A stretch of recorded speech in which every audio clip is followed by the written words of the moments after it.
As a tour guide in China 20 years ago, I've been to many cities, but not Tianjin. Map of China looks like chicken. Tianjin is located on the chicken neck. It's about 74 miles southeast of Beijing, the capital. Tianjin is also a major tourist city and international port. Like many major cities in China, Tianjin has changed and developed so much over the years. New subway. It's convenient, it's inexpensive, trains comes every few minutes. If you go to Tianjin, you don't want to miss some of the highlight tourist spots. One of them is the Drum Tower. It was originally built during Ming Dynasty. Since then, has been demolished and rebuilt twice. The one you see was built in 2000. Food Street. The food street not only features local cuisine, specialty snacks, but also is a great place to go shopping. People come here and buy different snacks and for gifts to take back to their families and friends. This big metal teapot is the landmark of the food street. See, he's making some snack drink with hot water, toasted flour with dry fruits and nuts. But it's delicious.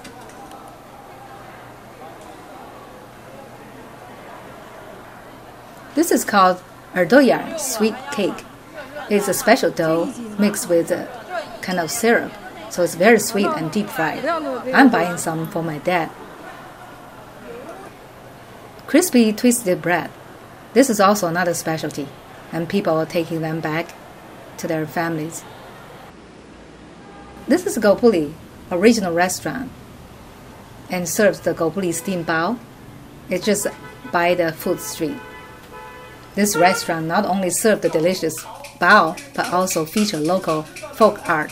This gentleman is performing called Kuai Bar, which is my kid says sounds like Chinese rap.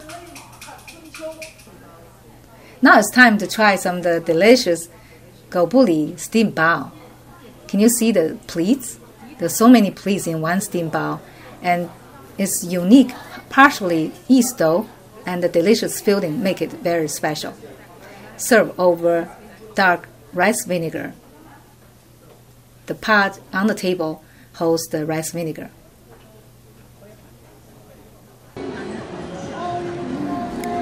Many restaurants in Tianjin, like other big cities in China, serve varieties of different cuisines. Let's go to the Right House restaurant to see what some of our American friends think about the food. I'm here with a few Americans, and I want to ask them opinion about Chinese food in China. And these people have been to China many times and tried a lot of different food. So I'm going to start with Dave. Hi. So what do you think about Chinese food in China? What's the difference between Chinese food in China and Chinese food in America? Well, you took pictures earlier. I think one of the largest differences is that in the U.S. everything's fried. And so it's battered, or it's deep fried, or it's cooked in an oil. And a lot of stuff here isn't. I mean, there's stuff in oil, like the fish here, that's in a hot oil.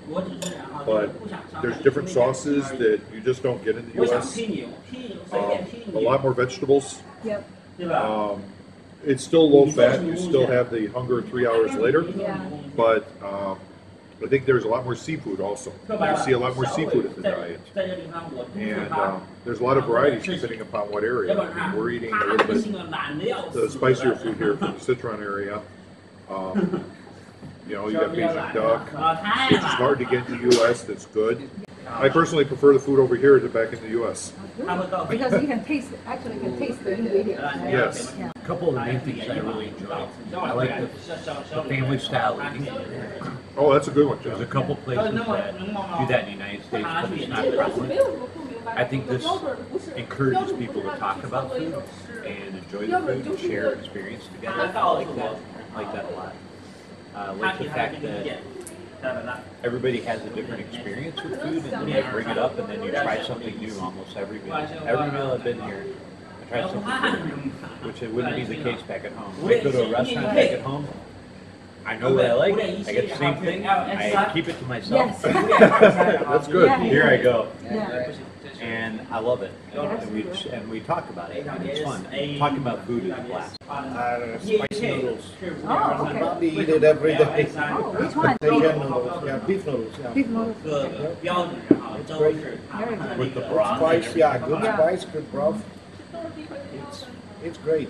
We have Chinese food a lot in the U.S. And then the first time I went to China, I was blown away. Just so amazed at how different and great the Chinese food here is. In the U.S., I kind of thought Chinese food was just okay. But when I came here, I just loved it. I'm Absolutely. waiting for him to pick up the bombs.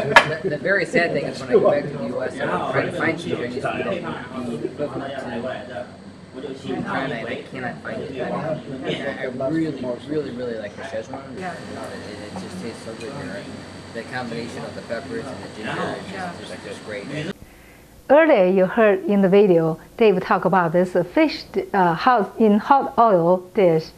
And if you like spicy, you are in for a treat. I'm going to show you how to make this dish. And like anything, it's simple. It's really easy. So first, we're going to use a fish. Of course, it's fish in hot oil, right? So I just use a catfish, and I cut them in thin slices.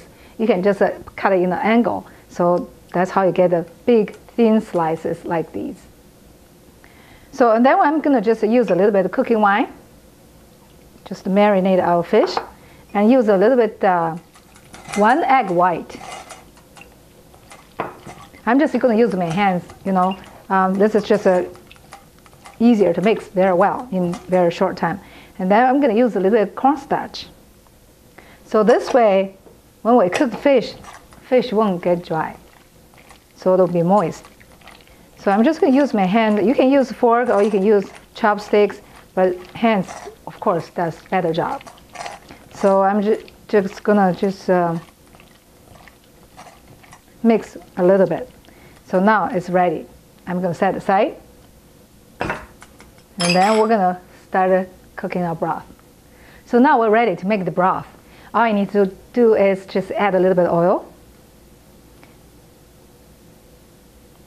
Any kind of oil will be fine, vegetable oil, that's what I'm using. And then we're going to add garlic and ginger.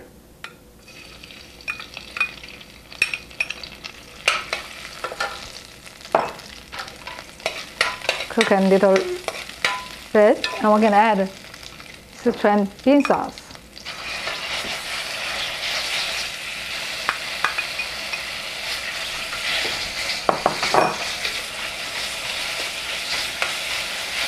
I'm going to also, now it's so good, really delicious. I'm going to also add a little bit, this is star anise powder. If you cannot find the powder, you can just use 1 star anise. Just to give a little flavor.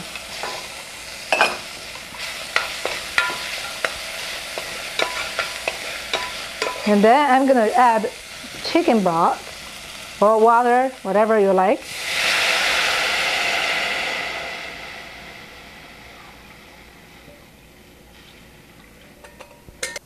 Then I'm just going to add a little bit of soy sauce. Just a little bit to add some color. So we're going to stir this very well and wait until it boils. Now the broth is boiling.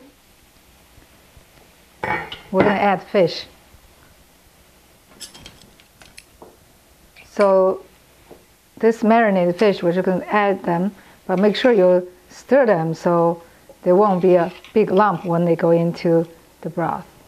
So we're just going to stir it.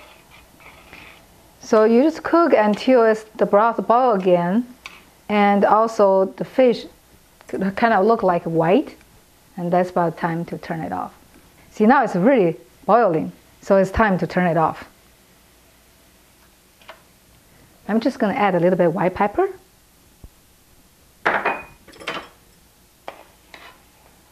Delicious. Smells so good. And I'm going to use this big pot. Traditionally, this dish calls for soybean sprouts. Since a lot of you probably have a hard time to find soybean sprouts, we're just going to use bean sprouts. And when we use bean sprouts, you don't really need to cook it first. So So we're just going to add to the bottom of this serving bowl. You can add whatever amount you like. So we're going to put on the bottom of the bowl, and then we're going to ladle the fish and the broth into the bowl.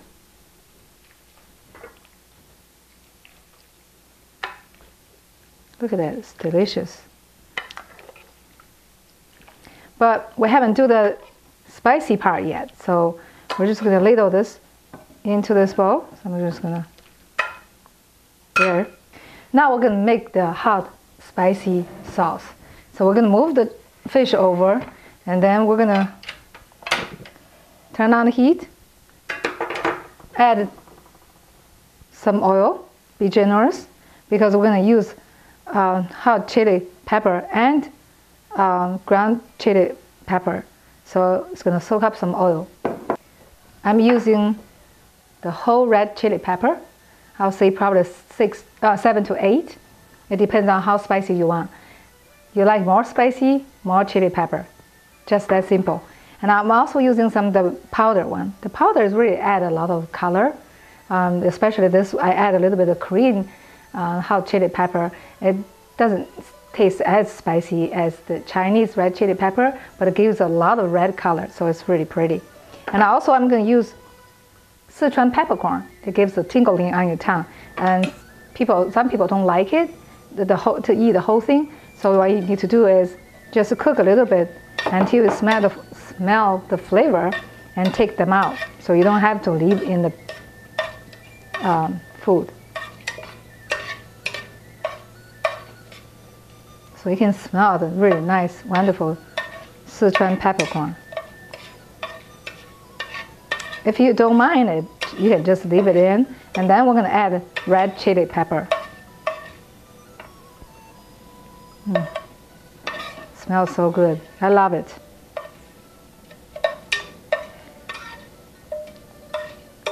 So also what you can do after you cook the peppercorn, take them out and grind it, and then you can add back in if that makes it a little bit easier for you to eat.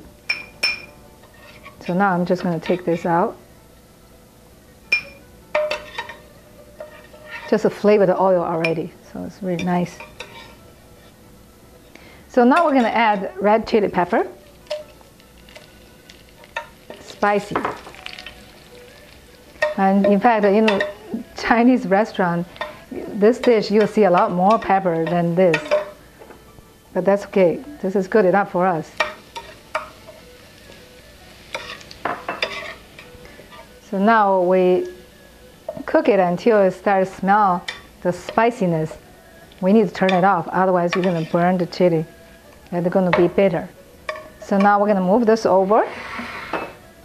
Move our fish, and you can just pour this into your broth.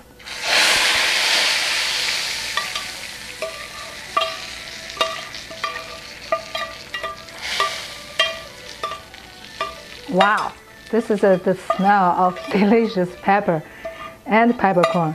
It just smells so good. But you do need to be careful.